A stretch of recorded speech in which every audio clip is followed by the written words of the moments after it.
my channel. If you are new here, please hit the like button and subscribe to my channel so you know whenever I get up more uploads. I'm gonna try to do every Monday, Wednesday, and Friday. But this is pretty much a continuance from my last video, which was a story time of my first pregnancy and my first delivery.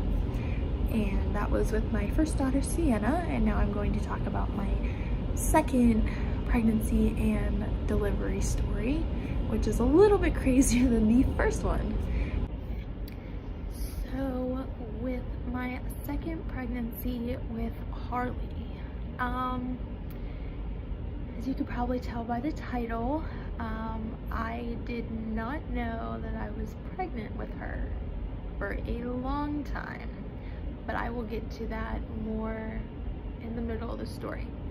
So I'll go from about when Sienna was about 4 months old. So when she was about 4 months old, at 3 months, she had developed eczema, and it is a skin condition. If you guys aren't aware of it, it's a skin condition that causes red itchy patches to show up on your skin, and it's so itchy that you can't just not scratch at it. So she would just constantly scratch and scratch and scratch. We would take her to dermatologists and stuff like that. They tried to give us creams, but nothing would help it. So we would just like kind of put Vaseline all over her, try to keep her skin hydrated to keep it from getting too itchy. And she also had cradle cap really bad. So she lost all of her hair due to that. I would have to constantly just sit there and like comb out all the flakes from whatever hair she had left. I actually had to cut pieces of her hair because there were just long scraggly pieces and like patches all over her head. So it was really sad to see her go through that and to not be able to do anything to help. And as a mother, seeing your kid go through that like pain like that, where they don't understand it and they only know what they feel, and what she felt was just itchy. So she just wanted to scratch. So she would literally scratch sometimes till she bled, till she took chunks out of her skin. It was just a really hard time. And at that point, I was also going through a lot of postpartum depression and anxiety. So it was a very crazy busy summer. At the beginning of the summer, we actually moved out of our apartment that we had gotten whenever I was pregnant with Sienna. And we moved into my in-laws' house. So around the time that she lost all of her hair is whenever we moved out. Since it was the summer, with eczema, whenever any kind of heat or any kind of like irritation or crying can exacerbate it and cause flare-ups, where they'll just constantly scratch. And with the summer, you can't avoid the heat, because we would have to take her out to places. We'd have to take her to the doctor from time to time. We would mostly keep her inside, which kind of was hard, because she wouldn't be able to go outside and get fresh air. So we would take her out from time to time, but anytime we did, every single time she would flare up. Every single time. It was hard because she would just cry the whole time. We couldn't really stay at places long because she would cry and she would scream and she would start scratching and itching. So we couldn't really take her to many places, so she wasn't really exposed to a lot of people, a lot of activities, things like that.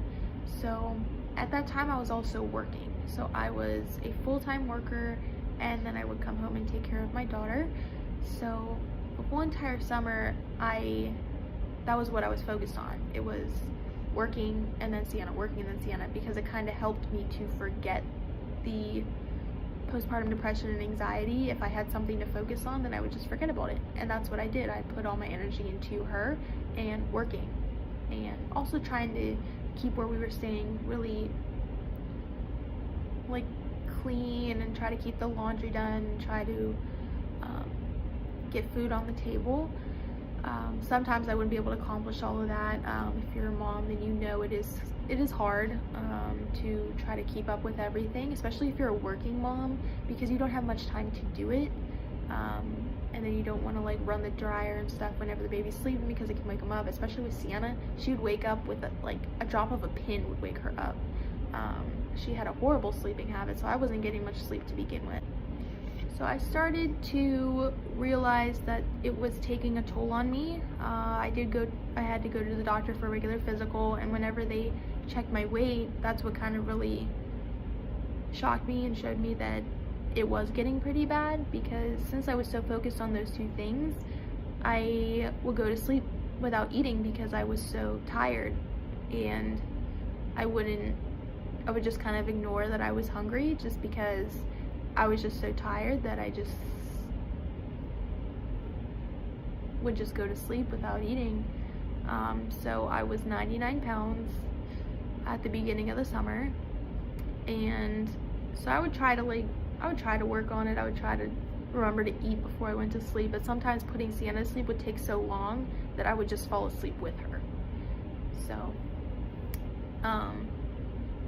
trying to focus on getting my weight up wasn't really the priority for me. It was kind of one of the last couple priorities for me. So dealing with her through the summer with the eczema, and also dealing with work, kind of just got all my attention. Whenever we went to move, I kind of just stopped getting my periods. I only got 2 periods after I had Sienna, and then they kind of stopped. And that's kind of the reason why I went to the doctor, was why they stopped, and wondering like if I was pregnant or anything like that, because I was breastfeeding. And I know they say breastfeeding is not a form of birth control, but I was breastfeeding and I wasn't on a pill or anything, and my doctor didn't even tell me about like a mini pill, which they told me about this time with Harley. It's just like a straight progesterone pill. It doesn't affect breastfeeding or anything like that, but they didn't offer that to me the first time. They kind of just said, when you're done breastfeeding, come back to us and we'll get you on birth control. But I was still breastfeeding at that time. I kind of stopped breastfeeding when Sienna was around like 4.5, 5 months old, just because she wasn't latching right anymore, and I wasn't home to breastfeed her during the day, and I also wasn't producing that much, and she was okay with formula, so we just kind of just switched her over straight to formula, and I just stopped breastfeeding. And since so much was going on at the time, moving and dealing with Sienna's eczema and stuff, I never went back to the doctor to get birth control. So I went to the doctor and I asked her, I'm like, could I be pregnant? So she gave me a pregnancy test and it came up negative. She's like, no, you're not pregnant. She's like, it's probably due to the fact that you lost so much weight so fast, and the fact that you're not eating as much and you're not as healthy, which can end up stopping your periods. So I was like, okay, that's just what it is, and I just kind of chalked it up to that. I did take a couple tests myself just to make sure whenever I didn't get my next period, just to make sure I wasn't pregnant, and they both came up negative as well. So I just didn't think anything of it, and I just kind of kept going on with my life. And the summer went on, and I just dealt with Sienna, I dealt with work, and we made it through. And so towards the end of the summer, I started noticing that my breasts have gotten a little bit more fuller, a little bit bigger. I was trying to eat a little bit more, so that's kind of what I thought it was. I was like, okay, it's just because I'm eating more. I didn't notice any like gaining weight in my stomach area. It was more on my backside and in my chest I was gaining more weight. So I was like, okay, well, you know, weight goes where it goes. I didn't think anything of it, and pregnancy tests were negative, so I just, you know, kept going on. And at around 9 months, my doctor wanted me to come back. Whenever Sienna was 9 months old, 9 months postpartum, they wanted me to come back if I didn't get my periods again. So then she could give me a pill to start me up on my periods. So she gave me a pregnancy test to make sure, because they can't give you that kind of medication if you're pregnant, because it can really harm the fetus if you are pregnant. So she gave me a pregnancy test. It was negative, and she was feeling around in my stomach just to like, because sometimes false negatives can happen, and I'm an example. So she was like, I kind of feel a ball in there. She's like, but your pregnancy test is negative. She said it might be leftover scar tissue from whenever you had your first daughter, or it could be something else. I didn't ask what it was because I didn't want to scare myself, because I'm one of those people who are not a hypochondriac, but I will search. I will WebMD everything. So I tried not to freak myself out, and she was like, I'm gonna get it for tomorrow. That way, your ultrasound for tomorrow. That way, you know, we can know what it is and we can deal with it as it comes. So I went in the next day for my ultrasound, and right when she put the wand on my stomach, I kid you not, it was a fully grown, fully formed, not fully grown, but fully formed baby. Fully formed baby. My jaw dropped. I was shocked. I looked over, my boyfriend's jaw dropped. He was shocked. So it was a lot to take in, and I think that is partially why she didn't tell us the gender, because it would just be too much too soon. Because she told me I was already 18 weeks. Yes, you heard me, 18 weeks pregnant when she gave me that ultrasound. So in my head, I'm just trying to figure out, like, how did I not know? How did I not feel her? It was very scary, I think, mostly just because during that summer, I'm not a big drinker, I'm not a partier. I used to party like years ago. I was having like a rebellious summer, but that was years ago. I'm not a big drinker. I don't go out and get plastered every weekend. I'm not a typical 22-year-old. Since I have a daughter, that's my priority. So I did go drinking a couple times. 2 weeks before that ultrasound was the last time I went out, and I had a couple drinks with people from work, because it was a work event. So I had a couple of drinks, but I didn't get drunk, I didn't get plastered or anything like that. I was just like 2 drinks. And I was smoking cigarettes at that time too, because with the postpartum depression and anxiety, I guess I felt the need to start smoking again, smoking cigarettes, and it kind of helped, kind of took the edge off a little bit. But I mean, it's a habit, and I had that habit before I had Sienna as well, but I stopped whenever I was pregnant with her, and then I started up again after I had her. So I was smoking cigarettes. I went out a couple of times. So I was just, first thing in my head, like, is she okay? Is anything wrong that I could have caused?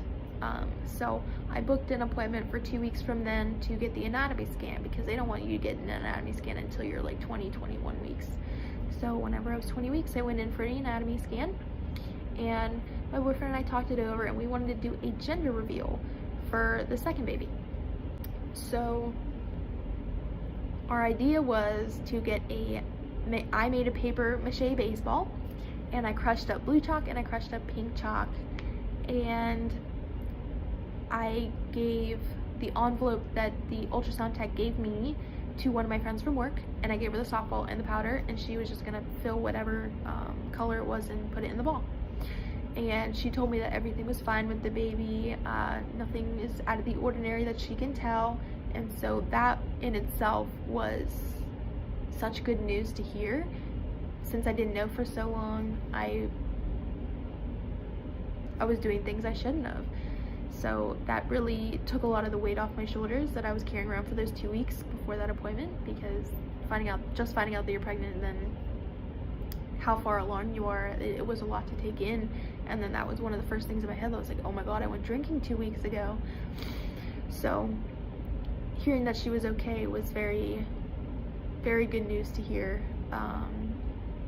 So whenever it came to do the gender reveal, which was only a couple days after we had the anatomy scan, we went to a park with a couple friends and had pizza and had soda and stuff. And the plan was for my boyfriend's friend to throw him the ball, and he was just gonna hit it with a baseball bat, and whatever color flew out of the ball was the gender of the baby. And whenever he hit that ball, I couldn't even tell you what I thought the baby was gonna be. You know how some people have the mother intuition? I didn't have that. I was like, whatever it is, and you know, we'll still love the baby regardless if it's a boy or a girl. And he hit the ball, and it shot out pink chalk. which was crazy. But it was kind of a good thing, I guess. I mean, I would, you know, everyone would like to have a boy and a girl, but I mean, with Harley, we can reuse all of Sienna's clothes and we don't have to buy a bunch of new ones. So it was kind of like financially a good thing, especially at that time. Now having 2 babies, you know, you spend a lot of money on like clothes and stuff. So yeah, a girl. And then the next thing in my head was, okay, we gotta pick a name for her. So whenever I was naming Sienna, I really wanted her name to Sienna. So I made a deal with my boyfriend. I was like, if I can name this baby Sienna, you can name the next baby whatever you want to name, him or her. And he was like, okay, deal. And not thinking that the babies were gonna be that close in age, I let him pick the name for Harley, and he picked very good names. I wouldn't say surprised, but it took me a while to get him to even start thinking about names, but I finally got him to start thinking, and he like kind of told me a couple, and one of the first ones he told me was the name Harleen. And I was like, that's really pretty, and it's different, and I think it's got an Indian origin to it. So I was like, that's really pretty, I really like that. And then you can just nickname her Harley for short. At first I was really against nicknaming her Harley, because that was whenever Suicide Squad was really big, and I was like, oh, they're gonna think we named her after Harley Quinn, da da da. But now it kind of works for her with the kind of baby that she is, her personality. Harley works really well for her. And then of course, when she gets older, you get mad at her, you yell her full name, then she knows she's really gonna get it. But yeah, he picked the name Harleen, and I really liked it, and that's what we decided her name was gonna be. And then around December, whenever Sienna was about to turn 1, my symptoms started getting worse. I had acid reflux really bad. I had it bad with Sienna, but this time it was like really bad, like worse than before. And my boyfriend thinks it was because I drank pop all the time, but it didn't matter what I ate. It didn't matter what I drank. It didn't matter if I took Tums. It would work for 10 minutes and then it would come back. Laying down, sitting up, it didn't matter. I had acid reflux, like horrible. Like it was really bad, like to the point where I wanted to cry sometimes. But I did everything that I could do to try to get it to stop, but it didn't. So, and then once Sienna turned 1, I think that was when everything started to get a little bit harder, because I was getting bigger. I was doing a couple months, so I was, you know, baby was bigger, and dealing with work and dealing with the baby. And trying to play with her was really hard, because she'd want to get on the ground and like try to walk, and she was a climber. She liked to climb all over me, so doing that was really hard. It was just a lot at the time, especially with work. Work, I think, was where it was really hard for me. Dealing with Sienna was pretty easy. I knew what to do with her, but with work, since I had an anterior placenta, the baby was kind of pushed up into my ribcage a little more than it was with Sienna, and it was a lot harder for me to breathe. So with my line of work, what I have to do all day, I had to sit down on a chair and kind of hunch over patients and work in their mouths, and then I'd have to stand up and go and get tools, and then sit down and then run to the back and get something. So it was a lot. I constantly was running around. I was constantly like doing things that was really uncomfortable for me at that time, just for my body. So I ended up having to start my maternity leave a little early, because I was missing a little bit of work whenever I was there, because I had to sit in the back and try to keep myself from getting too dizzy from not being able to breathe. I had to leave because I literally couldn't breathe, or I had to go like somewhere just because like I just couldn't do it. So I ended up moving my end date from February 15th to February 1st, and then I started maternity leave. And I thought it was kind of a good idea as well. That way I could spend some one-on-one time with Sienna before another baby was going to be brought into her life, and just let her kind of enjoy the last couple weeks of being an only child and let me kind of soak that in. So during that time I was also nesting a little bit, so I was trying to like make sure everything was kind of kept up and cleaning wise. That way whenever we did have the baby, I knew the place was going to start to get destroyed, because dealing with a baby, a newborn, and at that time 14-month-old baby was a lot. And then trying to get dishes done, trying to cook dinner, and then trying to get laundry done and all that stuff. It was a lot at the time. So on the 15th of February, on that night, I started to get a couple contractions. I think I had like 2 or 3 that were painful. And I was like, okay, well, they stopped. I'm going to bed. So I went to bed, and I woke up twice in the middle of the night because I felt 2 more painful contractions. And I was like, okay, this is weird, but okay, it stopped. I'm going back to bed. And then in the morning, around like 9 or 10 o'clock, then they started coming regularly. They were 10 minutes apart, and then they were 9 minutes apart, and then they were 8 minutes apart, and then they were 6 minutes apart. And I was like, okay, whoa, this is happening. But before all that happened, like, it kind of slowed down a little bit for an hour. And that was whenever my boyfriend was getting ready to go to work, and he's like, should I not go to work? Should I stay here so I can drive you to the hospital? I'm like, no, it's okay, go to work. They stopped. And so he went to work. I was like, if anything happens, I'll just call my mom. So he went to work, and then they started up again. Right when he got to work, I was like, they started again. And he's like, do you want me to come home? I'm like, no, I'll just have my mom take me. I was like, you go to work for a little bit. And so my mom came, and she got me and took me to the hospital. And Sienna went upstairs with my in-laws, and they watched her for the days that I was at the hospital. So whenever I got to the hospital, I was still feeling contractions. I was like gripping the car seat on the way. I was like, ah. And then whenever I got to the waiting room, I had to like squeeze the arm of the chair just to try to, I don't know. I just felt like I just needed to squeeze something. I felt like that kind of made it a little bit better, kind of a little bit easier. So then they got me into a room, and they checked me, and they were like, you're already 5 centimeters. I was like, what?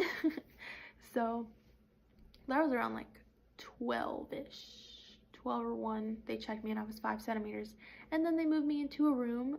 But before that, my boyfriend ended up coming in whenever I was still in triage, and then they moved us into a labor and delivery room. And then I got my epidural. And this time around, the epidural was a little bit more uncomfortable than it was before. It wasn't painful, it was just like uncomfortable and a little bit weird. They gave me the shot, the numbing shot, and then, I mean, that was the worst painful part of it.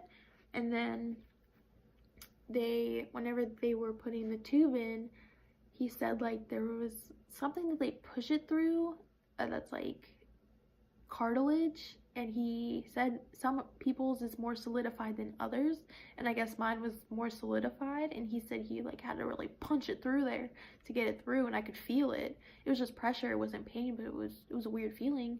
And then finally I started feeling the epidural work, and this time around I didn't need to get a second dose of medicine. I would just like, you know, push my button, and it would and it worked. I didn't have cramping in my stomach or anything like I did the first time. But once it was around like 4 o'clock, they came in and they checked me again, and they were like, oh, you're 10 centimeters already. And I'm like, what? Wait, what? So they were like, yeah, we're gonna get the doctor in here, and we're gonna start to push in a couple minutes. And I was like, okay. So he was like, again, use your dead weight against you. So I'm like holding my legs, and he told me to push. I only pushed through 1 contraction, and she came out. I didn't tear or anything. I didn't poop. So it was pretty easy delivery. I was only in labor for 6 hours. One of the nurses told me that I was a beast at birthing babies. And I was like, well, that's good, because this is gonna be my last one.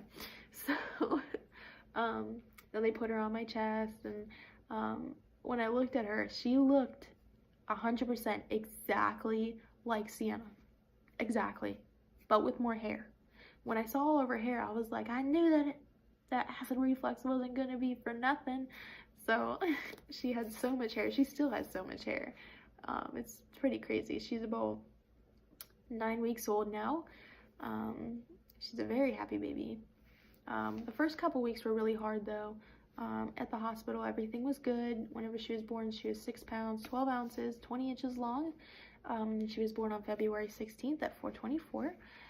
So everything went really smoothly. I already knew what to expect with the breastfeeding and asking for formula this time and not being up all night trying to console a crying baby who's hungry, and then I had nothing to feed the baby.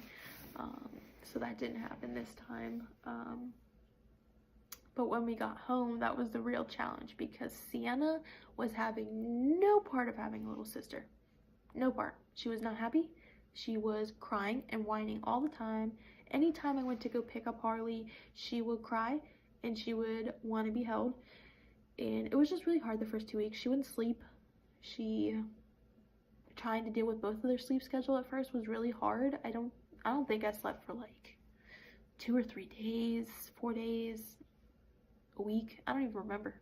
I was just so tired, and then constantly feeding this one, and then constantly dealing with Sienna and what she wanted to do and play with, and when she had to eat, I had to make her food, and it was just a lot to deal with. Like, I give mad props to like moms who have twins, to moms who have like more, like 4 kids and then they have another one. Like, I don't know how you guys did it, but I'm tapped out after 2. For now. I mean, you never know what the future's gonna hold, but definitely for right now, we're done having more kids as far as the future goes. But once Sienna kind of got used to her and I kind of showed her, like, look, you can help me change her diaper. Look, do you want to comb her hair? And she was really gentle.